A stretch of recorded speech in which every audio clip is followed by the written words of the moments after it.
Hello folks, this week saw the opening of the Mythic Neraba Palace raid and the Mythic Plus at long last. Well, last week was officially the start of the new season. To be honest, with Delves being the dominant source of gear and Mythic Zero gearing so limited, it really didn't feel like the real thing. That's all over now and things are finally fully underway. The launch of the Mythic raid this time around arrived with the belated arrival of the traditional quest to kill the final boss of the raid. If you've missed this quest, and it is very easy to miss as it's not officially part of the campaign, head over to Webster, who is hanging about just outside the archive in Dornagal. That's where we last left Illyria to get started on a short 15 to 20 minute questline. Following the pattern of Dragonflight, this raid quest awards an enchanted runed Harbinger Crest, which will enable you to obtain a heroic item level crafted gear piece with a few other goodies. But unlike Dragonflight, this quest also opens up access to the new story mode, which means that if you don't wait until your raid team gets the kill, or until the final wing of Elevar opens up, you can hop straight into a hugely reduced difficulty version of the fight, either with a group or go solo with the help of NPC followers. And this does count for completion of that quest. What this means is that even if you only ever play solo, the raid quest is now doable. The new story mode is mechanically very well done, enabling you to see the spectacle of the fight mechanics but without the difficulty. The fight does take several minutes to get the boss's health down to 0, but throughout the entire fight you never really feel as if you're in any jeopardy at all. What was less well done in my view was the story. Don't get me wrong, the end cinematic is awesome, with another great appearance from Xal'atath, but even having followed the entire campaign from end to end, I'm really unclear where this fits into the overall story. Was Ansarak defeated before or after Illyria's climactic face down with Xal'atath? Your guess is as good as mine. I personally feel that Ansarak was never really fully established as a villain worthy of an end boss fight. The leveling and max level story pretty much focused on Xal'atath as the primary antagonist, the end result being that Ansarak just feels a bit like cannon fodder put in front of us so that Xal'atath could live to face us another day. Now don't get me wrong, I still do think that the overall storyline of The War Within is the best we've ever seen in game, and maybe this is a price worth paying to maintain that overall narrative. But I do think it would have been nice to have seen Ansarak get a little bit more screen time to help better establish her as a major threat in her own right. The new story mode has so much potential to improve how the story is delivered. It's just a shame that its first introduction is being used to facilitate what even Blizzard seem to be categorizing as a side quest line. For Mythic Plus fans, the long wait is finally over, with the new season getting into full swing. The first of the new affixes turns out to be Ascendant, which is probably the most complex of the rotation, along with Tyrannical also kicking in at a +4. I'm not a massive fan of having to deal with the visual clutter of the orbs that spawn, and I'm looking forward to the other affixes, which I think will be a lot more appealing. With first impressions so important in video gaming, why Blizzard chose this one to lead the season is a bit beyond me. That said, while I was pretty worried about Ascendant, the Kiss Curse aspect is working really well. Even if your group misses one or two of the orbs, you still do get the buff from the ones that you do manage to deal with, and that can often offset any of the negative effects quite nicely. The launch of Mythic Plus has also allowed us an opportunity to explore how the changes to the affix system are impacting the Mythic Plus scoring system. While it's not 100% confirmed, all the indications are that, as expected, Blizzard have moved to having a single score for each dungeon. What that means is that there's no more need to do the dungeons in both Tyrannical and Fortified in order to max out your score. To obtain Keystone Master, you will need to time dungeons at +7 or above, or maybe deplete at an 8, and this will award you the Diamond Mech Suit mount. In the mid-seasons of Dragonflight, KSM could be obtained by timing 13s, the equivalent of a 3 in the new system. What this means is that obtaining KSM will be easier for players who are able to time 7s in their first week, but for most players it's likely going to be a fair bit harder to get to that point. Similarly for Keystone Hero, which was previously needed to be around the 17 to 18 mark, it now requires timing 10s under the new system, which is the same level that you need to get the dungeon portals. At least on paper, this means that the goalposts for Mythic Plus seem to have moved upwards. However, there are some early indications that the tuning and timings are a bit more lenient, so it may turn out that getting yourself to those higher levels is going to be a little bit easier.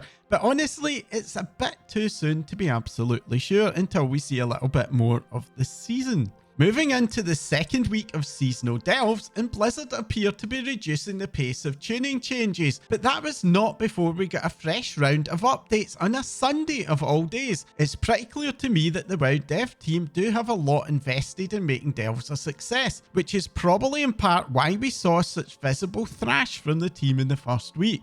The good news is that after having flip-flopped between being super easy for groups to ultra hard for all to not quite so hard, I do think that delves are landing in a pretty decent place for most of us players. The higher levels of delves do now offer a decent challenge, and you certainly do have to work hard to clear a level 8, but I think that for most players and specs it now feels quite doable, and being able to get heroic level gear from the weekly vault is going to feel great, especially for players who previously haven't been able, or maybe just didn't want, to do the heroic raids or the mid-level of Mythic Plus keys. That said, I cannot help but think that this probably isn't where the WoW dev team wanted delves to land. When I look at the various tiers of difficulty and the gear they drop, I see a system that seems to have been designed with the idea that, excluding those ultra skilled players, we'd all have to work our way up to do those higher levels over time, and not a system where it was almost expected for everyone to clear a level 8 in week 1. While the community and content creator narrative about clearing 8s in week 1 was a factor in this, had delves not launched with groups absolutely breezing through 8s and undergeared characters, we'd probably have quickly adjusted to not reaching such heights. But once a bunch of players had done just that, there was really no way for the Blizzard dev team to recover. This isn't necessarily a bad thing. Gaming is, after all about the feels, and if the end result feels good for players, what's not to like? The only remaining question is if getting a heroic piece every week might mean that the content's going to struggle to last the whole season. But again, there only time is going to tell. One area that has been surprising to me was the difficulty level of the mysterious 13th delve, Zekvir's Lair. While this does indeed offer a very hefty challenge, especially in the harder options, it really doesn't seem to me to be living up to the billing of a Mage Tower-like level of difficulty. Difficulty wasn't the only major bug to have been fixed in delves this week. Over the course of the week, players had noticed that they stopped getting any new or upgraded relics dropping, with some players observing that this problem seems to begin after getting one particular relic from Zekvir. Blizzard's initial response was characteristically vague, with a community manager suggesting that that might have been just due to RNG. As it turned out, players though were right, with Blizzard announcing a hotfix to resolve the issue, and that does seem to have restarted drop. Another issue with the relics has been progress towards the related on the brand achievement, which Blizzard have now confirmed is a genuine issue that will hopefully also be fixed quite soon. With many of us starting to gear our characters up, we finally encountered another nice Warband benefit, which is the ability to earn an account-wide discount for Crest upgrades for our alts. Once we fully max out upgrades for a particular Crest tier on our main, details of the required levels on screen now, the cost of upgrading a gear item for our alts drops from 15 Crests to 10. Unfortunately, this does not allow us to spend those now redundant crests on our mains other than by upgrading them at very high cost to the higher tiers of crests. With so much focus in delves and pre-season tuning, new developments in the live game have been pretty light in the ground otherwise, but the new Earthen allied race did get a nice surprise with the addition of another racial, Quiet Contemplation. Earthen are unable to eat normal food, and that has proven to be creating some challenges with mana and health recovery. While this was partly addressed by adding consumable gems to a vendor, the new ratio allows Earthen to quickly regain their health and mana with a low cooldown out of combat ability. Now, if you've been waiting to recover any deleted characters, or you were affected by that UI bug which caused quite a fair number of players to delete the wrong character, then the good news is that your wait is over. With this week's reset, the recover character button has reappeared in the character creation page, and Blizzard quickly confirmed that it's returned. I have heard there are a few bugs with the new feature, but equally I know of a number of players who have been able to make good use of it. Moving over to the PTR, and with this week's new build, we got confirmation of a change to Timewalking that had been suspected by Timewalking fans, and which has been causing them some concern, which is that instead of the current system, which scales our level and gear down to an appropriate level for the content being done, with the launch of patch 10.05, the dungeons and raids will now be scaled up to a current character level, similar to the way that a lot of other content in the game such as Chromie Time works. The dev team have explained that this is intended to enable them to better maintain the dungeons and tuning, most likely by allowing them to just have one single scaling system. The problem with this for fans of Timewalking is that it has long been possible to build optimized gear sets for Timewalking by collecting powerful items from old expansions such as the Heart of Azeroth, the BFA Legendary Cloak, or Mists of Pandaria Sockety PvP items. This change will most likely eliminate such approaches. While this probably won't meaningfully impact most players who just use it as a leveling tool, removing an area of interesting theory crafter and optimization is going to be a bit of a loss for a segment of the player base. One thing we don't currently know is if this will also impact the scaling of the Mage Tower,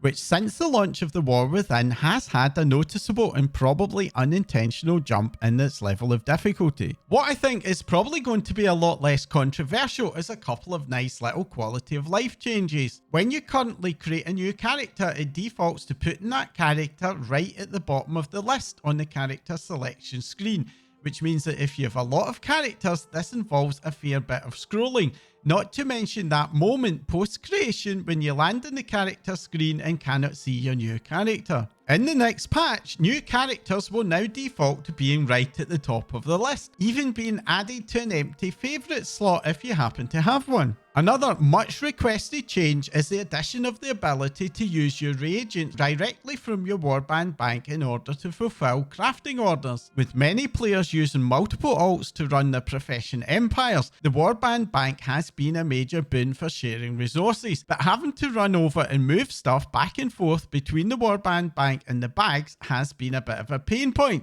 so I do think that this is going to be very welcome for a lot of us. And finally, there's a time for a little bit of data mining news. By far the most anticipated reward from the 20th anniversary event are the new Upres Tier 2 Transmog class sets, with the Paladin Judgment set being a particular standout. This set, like many Paladin sets, uses a robe instead of trousers, which I have always personally felt to be a little bit odd for a plate wearer. As this is data mined, it is not confirmed, but there's a new pants texture which has been added to the set. This texture doesn't have the 3D elements of the other parts of the set, so it's likely to be incomplete, but even in its current state, it does look pretty decent if you want to be wearing trousers instead of a dress on your character. Well, that's all for this week. What did you think of the Timewalking changes? Are you going to miss your Timewalking speed set, or will you just be diving in and press W regardless? Let me know in the comments down below. If you found this week's update interesting or useful, then do make sure to let me know by hitting that like icon. And if you haven't already, please do hit the subscribe button. And if you want to know when my videos go live, also hit the bell icon. Subscribing is by far the best way to support a channel like mine. That's all for now. Thanks for watching.